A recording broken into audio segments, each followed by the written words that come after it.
Sir fish Venkat గారిని చూసొచ్చారు.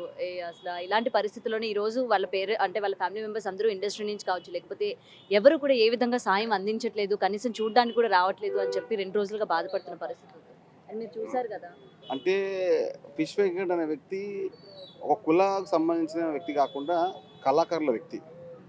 తెలంగాణ యాసని, తెలంగాణ భాషని నలువైపులా వ్యాప్తి తీసుకొచ్చి ఒక తెలంగాణలో కాకుండా తెలుగు రాష్ట్ర ప్రజలు అందరూ గుర్తించే విధంగా తెలుగు రాష్ట్రాల ప్రజలు మంచి కళగా ఉన్న వ్యక్తి.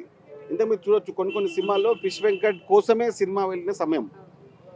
అలాంటి వ్యక్తి ఈ విధంగా ఉండడం అంటే చాలా బాధ అనిపిస్తుంది. ఆయన త్వరగా కోరుకుంటున్నాము.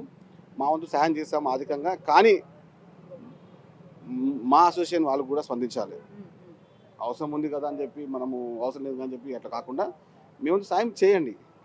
మా అసోసియేషన్ వారికి కూడా ఆయన చాలా మంచి నటుడు. అలాంటి నటుడిని మీరు కాపాడుకోవాలి. అలాంటి నటుని కాపాడుకోవడం అంటే చాలా మందికి మీరు ఒక ఒక వ్యక్తిని కాపాడుకుంటే ఒక ఇండస్ట్రీకి కూడా ఒక మంచి పేరు వస్తుంది నా ఉద్దేశం. కాదు అంటే ప్రభుత్వ పక్షాన మేము ప్రత్యక్షంగా పరోక్షంగా అండగా తోడుగా నీడగా ఉండి తీరుతాం.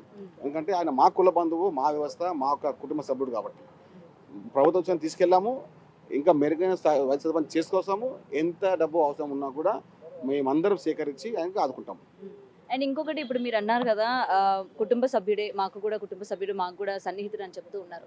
మరి ఈ రోజు మీరు ఎటువంటి స్టెప్ తీసుకోబోతున్నారు? మీరు ఏమైనా ఇండస్ట్రీ పరంగా మాతో కానీ ఎవరితోనైనా మాట్లాడే ప్రయత్నం ఏమైనా చేస్తారా? లేకపోతే ఇటు పొలిటికల్ పరంగా ఎవరితో మాట్లాడే అవకాశం ఉంది? నేను మంత్రి దామోదర్ రాజనగర్తో మాట్లాడాను. నిమ్స్లో ఇప్పుడు ఇక్కడ దీని పక్కన చూసి నిమ్స్లో కూడా మెరుగైన వైద్యం అందించే విధంగా ముందుకెళ్తాము. ప్రభుత్వ పక్షాన తోడుగా నీడగా ఉండని చెప్పాము, ఉండి తీరుతాం కూడా.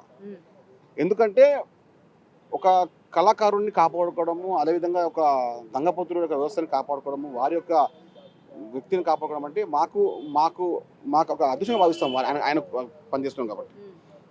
ఎందుకంటే తెలంగాణ రాష్ట్రంలో, ఉమ్మడి ఆంధ్రప్రదేశ్ రాష్ట్రంలో ప్రత్యేకంగా వ్యవస్థ ఉన్న వ్యక్తి. నేను అప్పుడు చాలాసార్లు సినిమా చూసేటప్పుడు నేను నరసింహ యాదవ్ గారి తర్వాత ఫిష్ వెంకట్ గారికి నేను అభిమాని. ఎందుకంటే తెలంగాణ భాషకి యాసని తెలంగాణ రాష్ట్రం రాకముందు మునుపు నుంచి ప్రజల్లోకి తీసుకెళ్లిన వ్యక్తులు కాబట్టి ఇలాంటి వ్యక్తుల్ని మనం ఆదుకోవడం అంటే దేవుడు మనకు కల్పించిన ఒక బృహత్ చర్య ఇది. కాబట్టి మా అసోసియేషన్కి ఒకటే విజ్ఞప్తి చేస్తున్నాను, మీ సభ్యునిగా మీరు ముందుకొచ్చి మీరు యొక్క ఆదుకోవాలి. లేకపోతే తప్పుడు సంకేతాలు పోతాయి.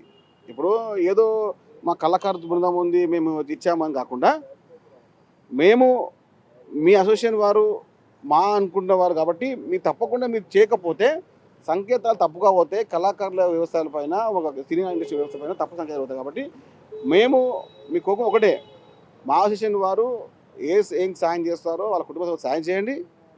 వారి పక్షాన కాకపోతే సలహాలు సూచనలను ఇవ్వండి.